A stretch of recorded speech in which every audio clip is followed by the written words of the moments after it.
솔로몬이 이스라엘 왕이 된 지 4년째 2월에 성전 건축이 시작이 됐습니다. 그리고 11년 8월, 그래서 이 성전 건축의 공사 기간이 약 7년 6개월이 소요되었습니다. 이 성전 입구에는요, 노수로 만든 두 기둥이 세워졌는데 그 기둥에는 각각 이름이 붙여졌습니다. 성전 밖에서 봤을 때 오른쪽 기둥이 야긴이고 왼쪽 기둥이 보아스입니다. 보아스와 야긴, 야긴과 보아스, 그 두 기둥이 성전 입구에 세워졌습니다. 성전 입구에 세워진 이 두 기둥에는요, 여러 가지 의미가 담겨져 있습니다. 첫 번째 의미는 성전은 하나님께서 세우십니다. 성전은요, 사람이 세우는 것이 아니라 하나님께서 세우시는 것입니다.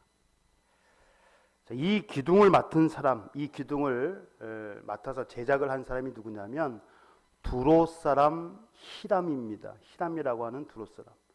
그 두로 왕하고 이름이 좀 같아요. 동명이인입니다. 이 두로 사람 히람이 이 두 기둥을 맡아서 제작을 했습니다. 어머니는, 이 히람의 어머니는요, 이스라엘 납달리 지파 사람입니다. 그리고 아버지는 두로 사람, 그래서 혼혈인입니다. 이스라엘 사람과 두로 사람, 이 사이에서 태어난 아들 히람. 그는 아버지의 영향을 받아서, 아버지가 어떤 일을 했냐면 놋 대장장이, 놋쇠를 가지고 물건을 만드는 그런 일을 했어요. 그 아버지의 영향을 받아서 놋쇠 기술자가 되었습니다. 그런데 놋뿐만 아니라 금과 은, 돌과 나무, 심지어 천으로 실로 천을 짜는 일까지, 근데 모든 방면에 다재다능한 사람이 바로 이 히람이었습니다. 성경에 보니까 이 히람은 모든 논일의 지혜와 총명과 재능을 구비한 자라. 그래서 이 사람만큼 금속을 가지고 물건을 만드는, 금속을 가지고 이 금속을 다루는 일에 이 사람을 따라갈 사람이 없었어요. 타의 추종을 불허하는 아주 탁월한 능력을 가진 사람이 바로 이 히람이었습니다. 하나님께서 성전을 건축하실 때 이 사람을 준비해 놓으신 거예요. 이렇게 모든 것이 협력하여 손을 이루도록. 그래서 이 히람이 이 두 기둥을 만들었는데, 이 두 기둥뿐만 아니라 바다, 그 다음에 물두멍, 성전에서 사용하는 이런 기구들도 같이 만들었습니다. 이처럼 성전에는 히람이 만든 놋기구들을 비롯하여 순금으로 만들어진 각종 기구들이 있었고, 백향목과 잣나무, 백단목으로 지어진 성전은 각종 문양으로 화려하게 장식이 되었습니다. 그러니까 그 규모가 어마어마하고요. 또 안에는 전부 다 순금으로 되어 있고 겉도 화려하고 굉장히 웅장한 거예요, 솔로몬 성전이. 이처럼 성전이 사람의 손에 의해 지어진 것이긴 하지만 그것은 하나님의 도우심이 있었기에 가능한 일이었습니다.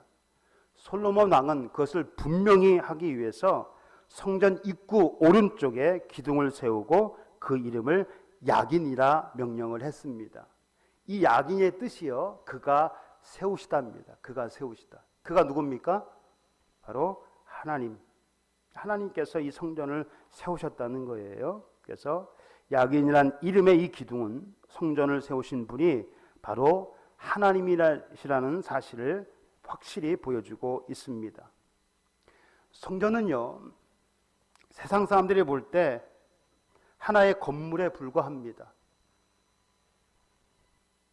세상 사람들이 볼 때 그냥 하나의 건물이에요. 웅장한 건물이에요. 그들은 건물을 짓는데 하나님의 도우심이 없이도 잘할 수 있을 것이라 생각합니다. 그러니까 하나님의 도우심을 받지 않고, 어떤 신의 도움을 받지 않고 자기 힘으로 모든 것을 잘할 수 있다고 생각을 합니다. 건물을 짓는 것뿐만 아니라 다른 일들도 잘할 수 있다고 생각합니다. 하나님의 존재 자체를 부인하거나 믿지 않는 세상 사람들이야 충분히 그럴 수 있다고 봅니다. 그런데 하나님을 모르고 하나님 믿지 않으니까 하나님이 없어도 내가 이 건물을 지을 수 있다. 돈이 있고 뭐 설계도 있고 잘 준비만 하면 아무 탈 없이 잘 지을 수 있을 것이다. 그렇게 생각을 하는 것입니다. 그러나 하나님을 믿는 사람들이라면 결코 그렇게 생각할 수도 없고 생각해서도 안 됩니다. 내가 하나님의 도우심 없이도 내가 모든 것을 다 할 수 있다라고 생각도 하지 말아야 돼요. 아니, 생각조차 하지 말아야 돼요. 솔로몬은 이렇게 고백을 합니다. 여호와께서 집을 세우지 아니하시면 세우는 자의 수고가 헛되며 여호와께서 성을 지키지 아니하시면 파수꾼의 깨어 있음이 헛되도다. 하나님께서요, 집을 세우려고 하지 않으신다면, 그렇게 작정하시면요, 그 누구도 집을 세울 수가 없습니다.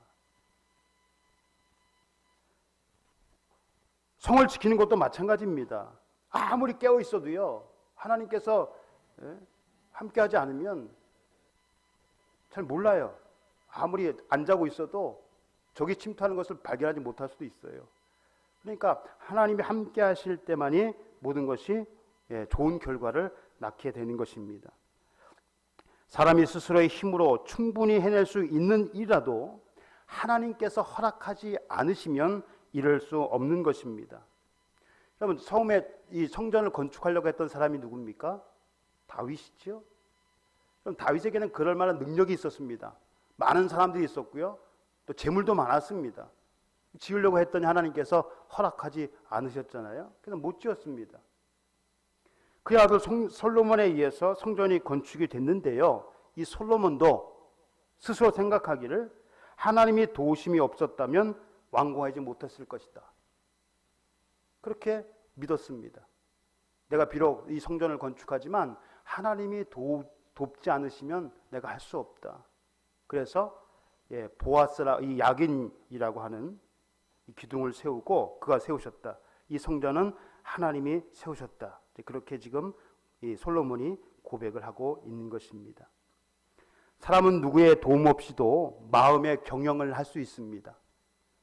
자신이 가장 좋다고 생각하는 대로 계획하고 또 설계할 수 있습니다.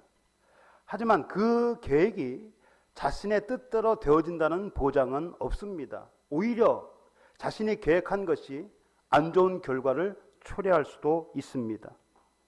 사람이 아무리 훌륭하고 멋진 일을 꾸민다고 할지라도 하나님의 도우심이 없이는 안 되는 것입니다. 그래서 잠언 기자가 이렇게 고백을 했잖아요. 너의 행사를 여호와께 맡기면 내가 경영하는 것이 이루리라. 우리의 모든 행사를 하나님께 맡기고 그분의 도우심을 구해야 합니다.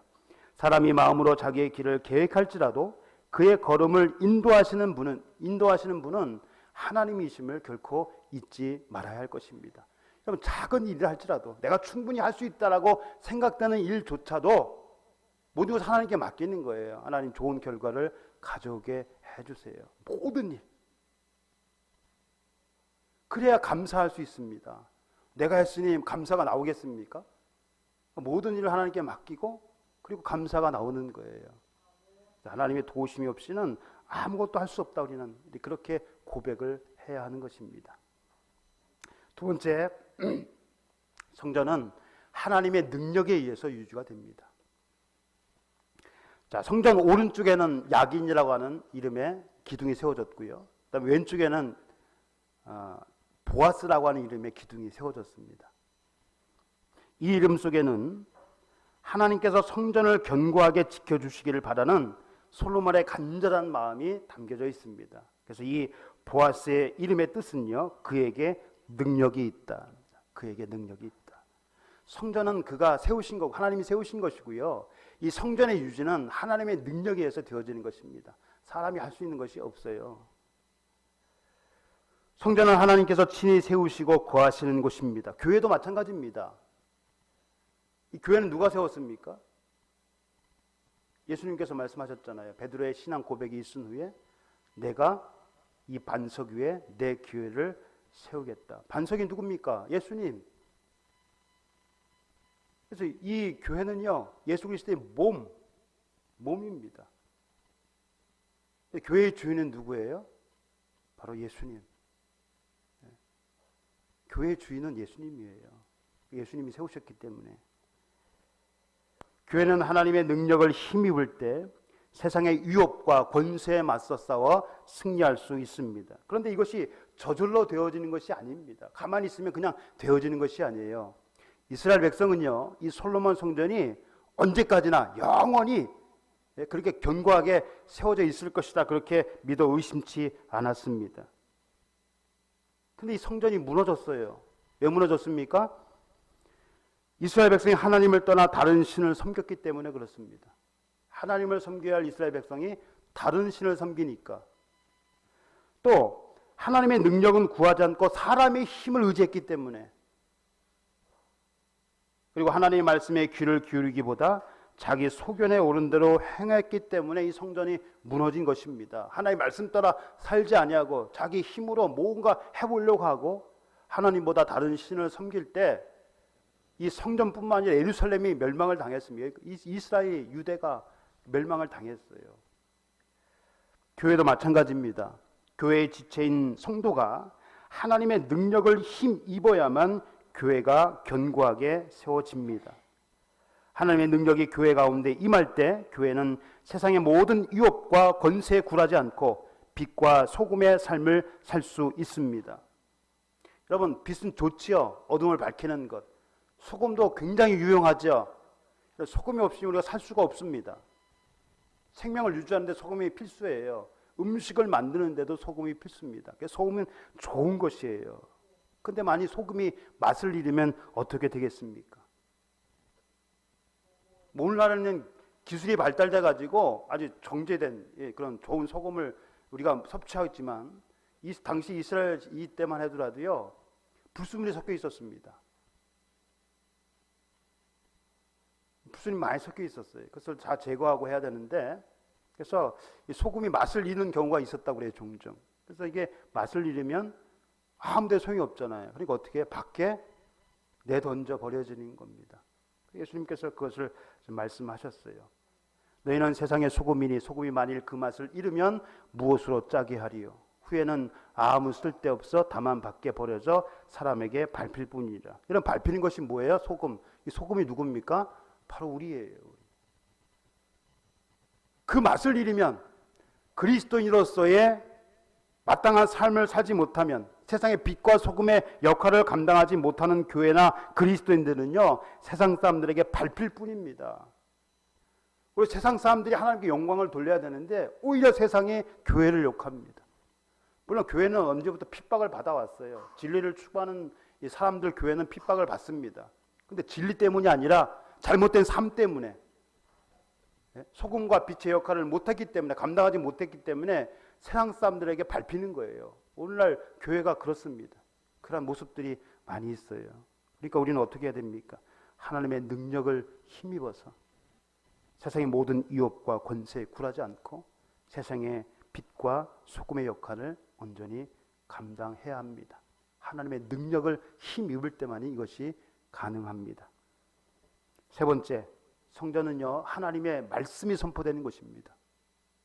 그럼 다른 말이 선포되는 것이 아니에요. 다른 말이 전해지는 것이 아니에요. 오직 하나님의 말씀이 선포되는 것이 바로 이 교회입니다. 성전입니다. 기둥 꼭대기에는요 바둑판 모양으로 얽은 그물을 만들고 그 다음에 석류를 한 그물 위에 둘러 만들었다고 기록을 하고 있습니다. 여러분, 석류는요 우리가 이제 흔히 보이죠, 주위에서. 자, 석류의 특징은 알갱이가 많다는 겁니다. 알갱이가 많아요. 그래서 작은 것은 수십 개, 많은 것은 수백 개, 600개, 700개까지 많은 알맹이를 가진 것이 특징입니다. 그래서 이 석류가 상징하는 것이 뭐냐면 풍요와 생명력입니다. 그리고 이 알갱이는요, 이 알갱이에는 뭐가 있겠어요? 씨가 있습니다. 씨. 그래서 이 씨는 성경에서 무엇을 의미합니까? 말씀. 예수님께서 씨 뿌리는 자 비유를 통해서 천국 복음이 전파되는 과정을 설명해 주셨잖아요. 씨는 말씀을 상징하기도 합니다. 또 이 석류는요 대제사장의 옷에도 달려 있습니다. 겉옷. 이 겉옷이 파란색으로 청색으로 되어 있는데요. 이 끝자락에 청색, 자색, 홍색 실로 석류의 모양을 만들어 놨습니다. 그걸 달았어요. 그리고 그 옆에다가 금으로 만든 방울을 달았습니다. 그래서 석류 하나, 금방울 하나, 또 석류 하나, 금방울 하나. 이것이 이렇게 해서 달아졌는데 그래서 이 미슈나에 의하면 이 금방울의 수는 모두 72개라고 합니다. 그래서 엄청난 비용이 들어가요. 이 옷만 하더라도. 대제사장은 하나님을 섬기러 성전에 들어갈 때 이 겉옷을 입었습니다. 자, 그리고 그가 움직일 때마다, 하나님의 일을 할 때마다 소리가 나겠지요. 이 금방울 걸을 때마다 이 금방울의 소리가 났는데요. 이 금방울 소리는 풍성한 하나님의 말씀이 선포됨을 상징하는 것으로 보기도 합니다. 하나님의 말씀이 선포되는 것, 그 소리. 예수님께서는 하나님의 말씀을 진리라고 하셨습니다. 요한복음 17장 17절, 아버지의 말씀은 진리니이다.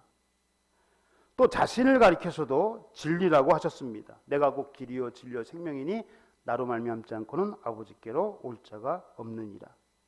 하나님의 아들이신 예수님께서 이 땅에 오신 이유가 뭐냐면 진리에 대하여 증언하시기 위함입니다. 내가 이를 위하여 세상에 왔느니 곧 진리에 대하여 증언하려 합니다. 진리가 뭐예요?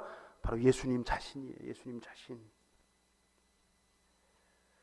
진리이신 예수님께서 세상에 오신 것은 죄로 인해 고통받고 있는 사람들을 구원하시기 위함입니다.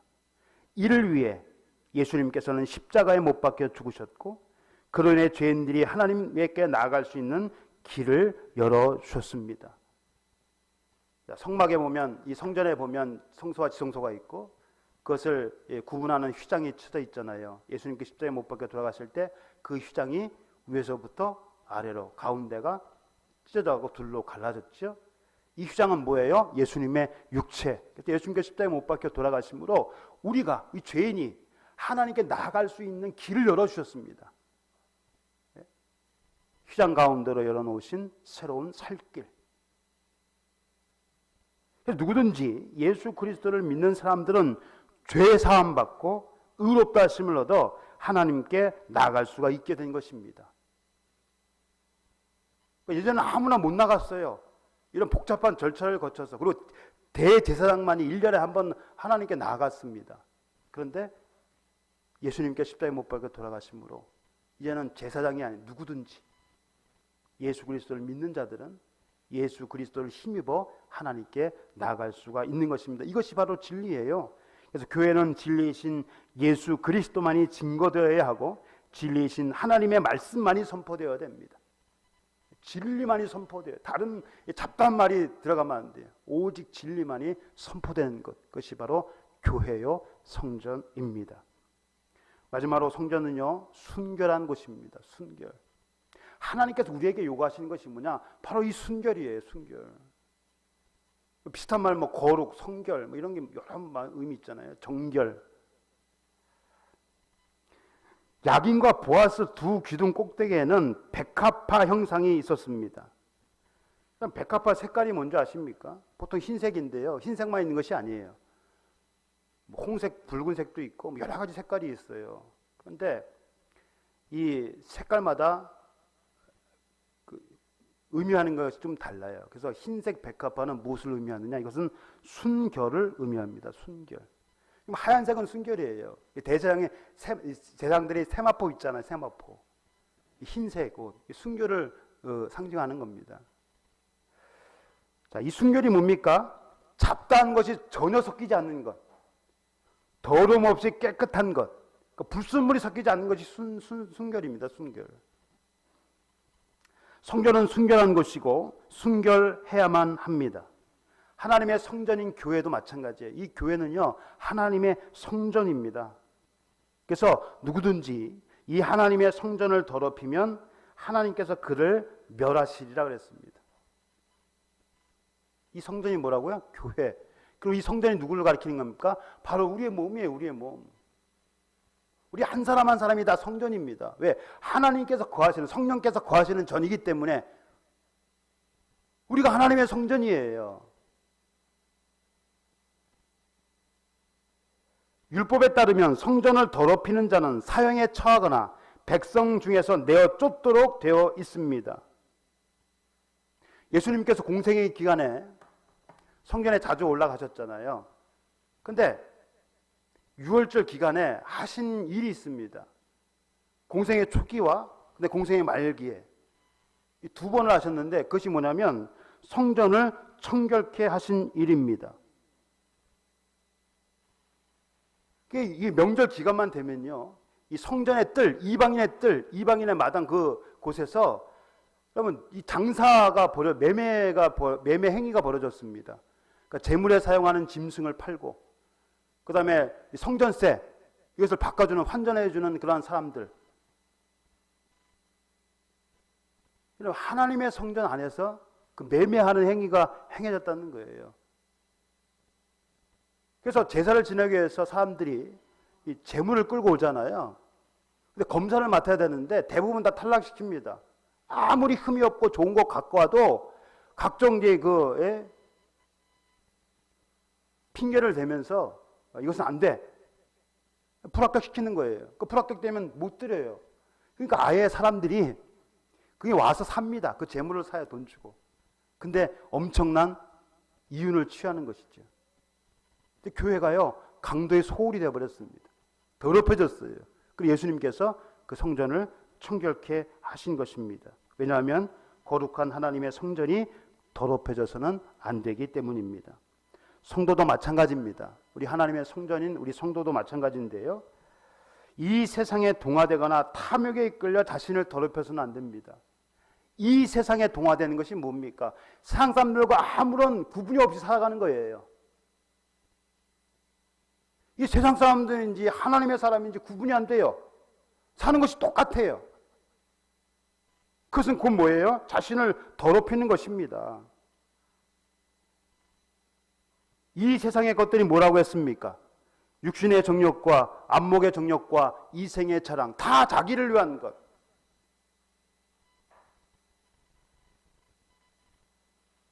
세상은요, 부패하고 타락했습니다. 그래서 바울이 얘기했잖아요. 이 세대를 본받지 말라. 이 세대를 본받지 말라. 이 세상과 동화되지 말라는 거예요. 하나님의 자녀로서 하나님이 기뻐하시는 삶을 살라. 그것이 뭐냐? 바로 순결의 삶입니다. 이것은 남편과 아내, 신부, 이걸로도 비유가 되잖아요. 정결한 신부, 남편을 맞이하는 정결한 신부처럼 그렇게 살라. 하나님께서 우리에게 원하시는 것, 성전이 더럽혀지면 안 돼. 순결해야 된다. 그래서 성전은 순결한 곳입니다. 사랑하는 성도 여러분, 오늘은 대부분의 교회에서 추수감사절로 지키는 주일입니다. 추수감사절이 뭡니까? 이스라엘의 절기인 수장절을 계승한 겁니다. 수장절은요, 이스라엘 추수감사절입니다. 그래서 10월달, 11월달 그때 이제 추수를 하고서 하나님께 감사의 축제를 드렸는데 이것이 수장절이에요. 하나님께서 지키라고 했습니다. 이스라엘 백성들에게. 그래서 오늘날 그리스도인들은 이것을 계승해서 추수감사절로 지키고 있습니다.